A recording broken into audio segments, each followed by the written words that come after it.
Welcome to our channel, where stories of love and passion unfold. Let's begin our exciting journey into the world of human relationships. My husband and I met at his best friend's wedding when we were both 22 years old. For me, it was love at first sight. Mark also showed signs of interest towards me the very next day after the wedding. We met again in the park where our first date took place. Our romance was passionate and intense. Mark completely fulfilled me as a man and even more. He became the prince I had been waiting for deep down in my soul. He was intelligent, kind, handsome, caring, strong, and fair. He tried to cheer me up when I was sad, encouraged me in difficult situations, and helped me with my problems. He was my support, my ideal, and I sincerely loved him with all my heart. After 1 year, we started living together. And another year later, we got married. At that moment, the first difficulties for our marriage arose. My husband was never lazy, he always tried to help me in everything. There were never situations where I worked around the house while he did nothing. He simply wasn't that kind of person. We cooked together, cleaned together, we did everything together. However, despite all his efforts, problems still struck our family. Financial problems. Being a young couple, we didn't earn as much money as we would have liked, which occasionally led to conflicts.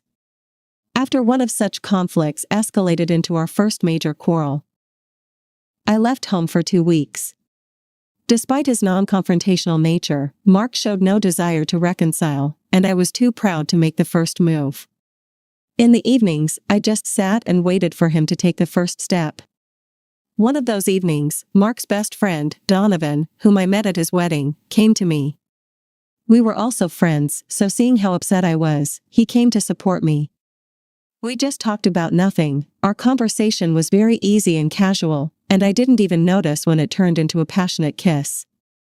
We spent that night together, and I didn't regret our actions. I considered it a fair punishment for my husband's indifference. However, literally 3 days later, Mark came to me with a bouquet of roses, apologized for his behavior, and asked me to come back. As soon as I saw my beloved, the veil seemed to lift from my eyes, and I realized what I had done. But it was too late. So, I decided to forget about it and find any way to make amends to my husband. We moved back in together, and my husband became much more attentive to me. Everything was perfect until the day I found out I was pregnant. Reading the dates with horror, I realized that the father of the child was not my husband, but Donovan. I struggled with what to do for a long time, but I couldn't make a decision and continued to do nothing until it was too late for an abortion. So, the question of whether to give birth or not arose 6 months later. I gave birth to a son. Every night after leaving the maternity hospital, I looked at Mark and James and cried, realizing that because of my foolishness, I betrayed my beloved husband. I knew I had to tell him the truth, but I couldn't bear to break his heart. Throughout my pregnancy, he radiated happiness, telling everyone that his beloved wife would soon give him a son. And how he first looked at him in the maternity ward and couldn't hold back his tears, saying, "My little son, my joy, my father's pride." That's what my husband called our son. How could I tell him that all of this was actually a lie? In the end, I decided to tell him the truth, but only when James grew up a little, but that never happened. I kept lying. 14 years passed, and everything in our family was wonderful, and I had long forgotten about this deception. Because a father is not the one who gives birth, but the one who raises. But as they say, all secrets eventually come to light. The truth was revealed entirely by accident when, during a move, my husband found and read my letters written to his best friend but never sent by me. Coming home in the evening, I found him standing by the window in the darkness, holding those letters in his hands. Seeing him, everything inside me shattered. I immediately knew. He knows. My husband. He said nothing, he just looked at me. There was no anger in his eyes, they were completely empty, like those of a dead man. I burst into tears, begged for forgiveness, tried to explain everything, but he said nothing in response. I understood what I had done and was ready to accept any punishment, but Mark, he just stepped away from the window, sat on the couch, and cried. Seeing this, I completely lost it. I couldn't stop crying, and he continued to silently stare into nothingness, tears streaming down his face. Then he stood up, said nothing, and left the apartment. And I just kept crying, realizing that I had shattered his entire life. My husband and I are 38 years old. James is our only child. We wanted to have another one, but it didn't work out because of my health problems. My beloved spent his whole life caring for his best friend's child. He was the meaning of life for him, his pride. And now he knows it's all a lie. That night, I only thought about what I had done. I wanted to die. Only because of our son did I not take my own life. The next morning, my husband came home, said nothing to me, gathered his things, and left, despite my attempts to stop him. It's been 2 months since that moment, but I still seek meetings with my beloved and try to beg for his forgiveness. Maybe I'm foolish, but I believe I still have a chance, because Mark still hasn't filed for divorce and continues to communicate with our son daily. Donovan accidentally found out about his paternity only a year after the birth. I thought this news wouldn't affect him, but to my greatest surprise, paternal feelings awakened in him. He offered me to leave my family and be with him, since I had given birth to his child, and he and his wife didn't have children and didn't need them in the near future. Naturally, I refused him because I have always loved only Mark, and I felt nothing but friendly sympathy for James's biological father, just as he felt for me. I didn't want him to ruin his family because of this mistake, and certainly couldn't allow him to ruin mine. In those letters, I begged him not to interfere in our lives, and to leave everything as it was. I told him how much I loved my husband, my son, how I cherished our family. However, the need to send them never arose. Donovan, after my constant requests to leave us alone, realized that a marriage out of impulse and without love would lead to nothing good. Instead, he started sending me money as unofficial child support, but I refused even that. In the end, Donovan left my life, although he continued to be friends with Mark all these 14 years, until that very evening when the truth came out in the letters. I don't know why I kept those letters. Perhaps it was because of my foolish sentimentality, and ultimately, it cost me the most precious thing in my life, my family. My husband has always been a wonderful person, but after our first major argument, I behaved like a fool and out of spite towards him, I left home. Not to go to my husband's friend, but to my brother's, where I spent those 2 weeks with Donovan. We always had a good friendship. After the argument with Mark, we often talked on the phone. He tried to reassure me, urging me to return home to my husband, but I was waiting for Mark himself to say it. He's his friend, after all. But he continued to remain silent. One evening when my brother wasn't home, Donovan called and suggested coming over, saying that such things happen in many families at first, and I just needed to distract myself. I agreed without hesitation. He came over, and, well, you understand the rest. Today, my son is returning home after spending the weekend with his father. He told me over the phone that they talked to his father about the future of our family. I've been on edge all day, wondering what Mark said to our son. He wouldn't lie to our son if he was willing to come back home under certain circumstances. I think he might have told James about it. Besides that incident, I've never cheated on my husband. It was my only mistake in 16 years. My son doesn't know who his real father is, and I hope he never finds out. He loves Mark very much, trusts him, and is proud to have such a father. His relationship with his father is even better than with me. If he were to find out the truth now, it would break his heart. In general, a lot has changed over this week. Last weekend, my son talked to Mark, but Mark didn't say anything concrete about the future of our family. However, the possibility of reuniting with him was not denied. On Tuesday, I decided to finally have a normal conversation with my husband, so I invited him to a restaurant for a date, just like in the old days. Surprisingly, Mark agreed, almost immediately. This gave me confidence that the outcome could be positive. We didn't stay long at the restaurant and decided to take a walk in the park. The walk lasted for more than 4 hours, during which time we reminisced about our past, how much we loved each other, and how good we were together. Then we smoothly transitioned to discussing our future. I asked my husband to come back to the family, but he didn't respond, although it was clear that he also wanted it. That night, I intentionally sent our son to stay overnight at a friend's house, so the apartment was empty, and my beloved knew about it. We spent that night together, just like in the old times. In the morning, we didn't have much time to talk. My husband and I were in a hurry to work. In the evening, when my son and I were having dinner, unexpectedly, Mark came. He came with his belongings. Words cannot describe how happy James and I were at that moment. Our son even jumped into his father's arms out of joy. Could it be that he really forgave me? Most of all, I'm afraid that after living with me for a while, he'll realize that he doesn't want this family anymore. But I love him so much. I know I betrayed him and I'm ready to do anything to make up for my guilt. My husband didn't bring up the topic of fatherhood after his return.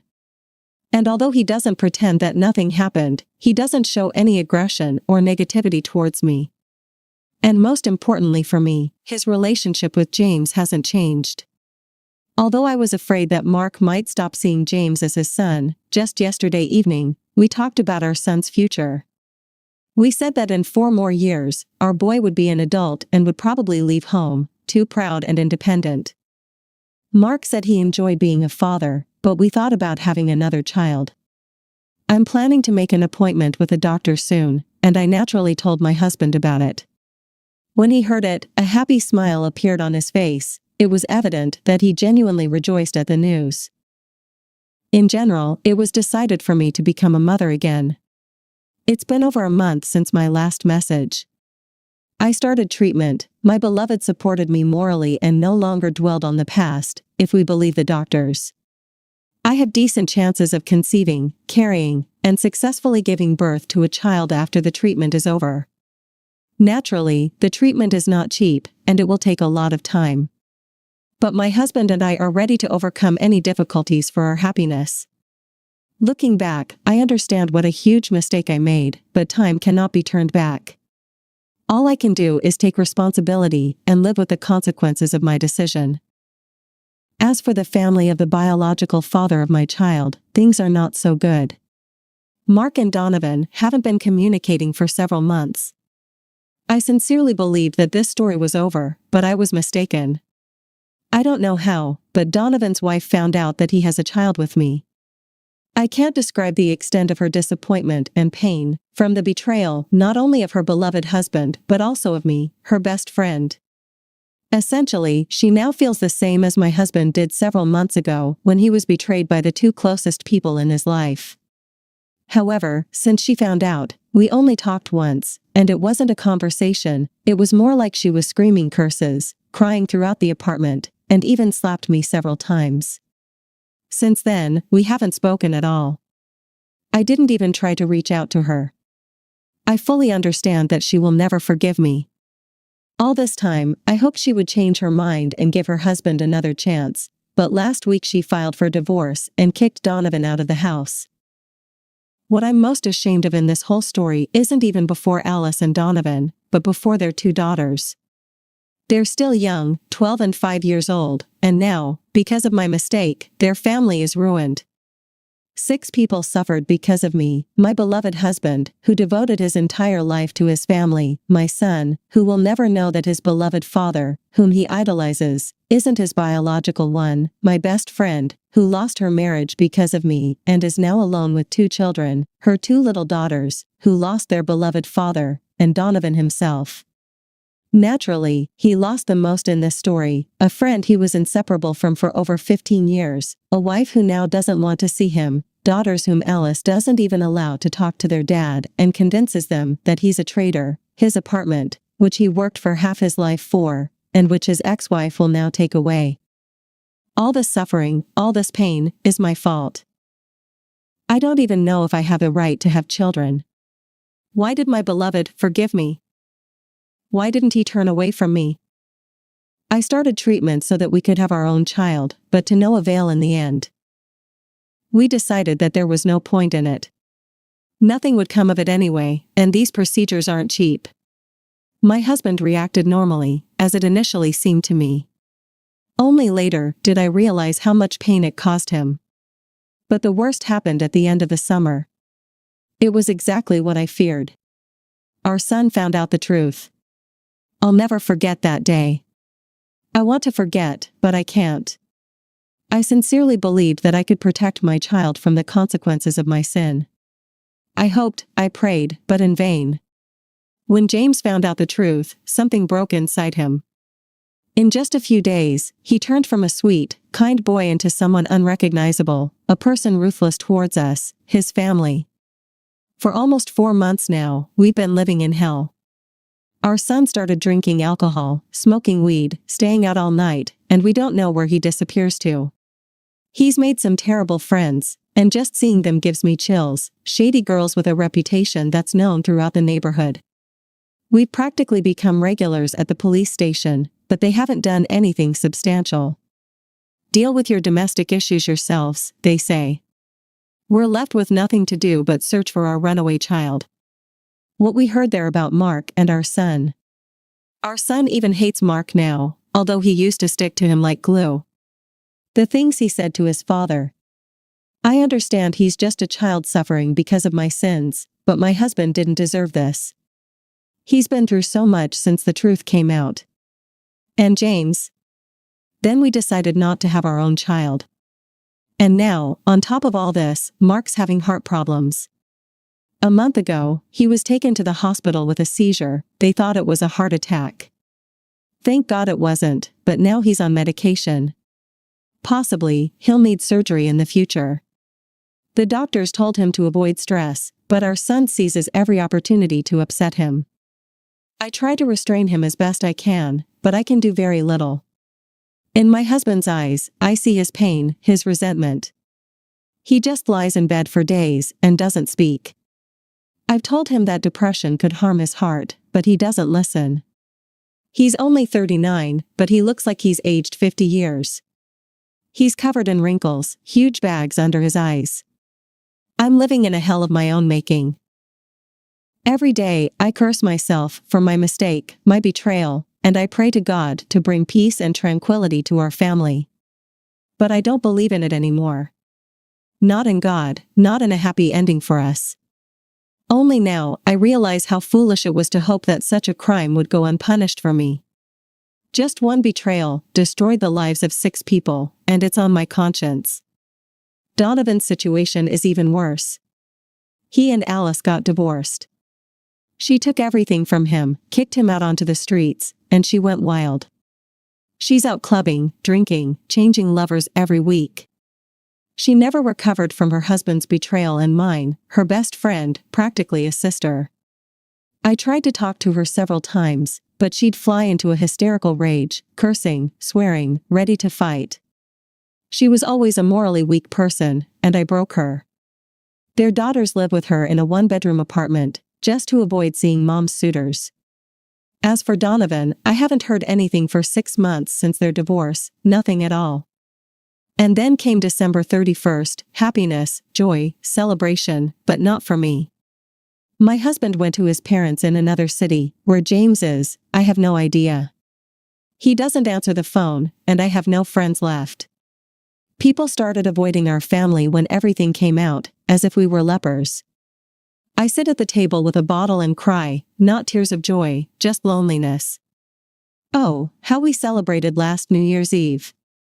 Ah, that was winter, real winter. What's the point of living? Will I find happiness in the new year? You don't have to answer. I know it myself. I'm sorry if I'm ruining your mood. I just wanted to talk to someone, to cleanse my soul. Happy New Year to you all.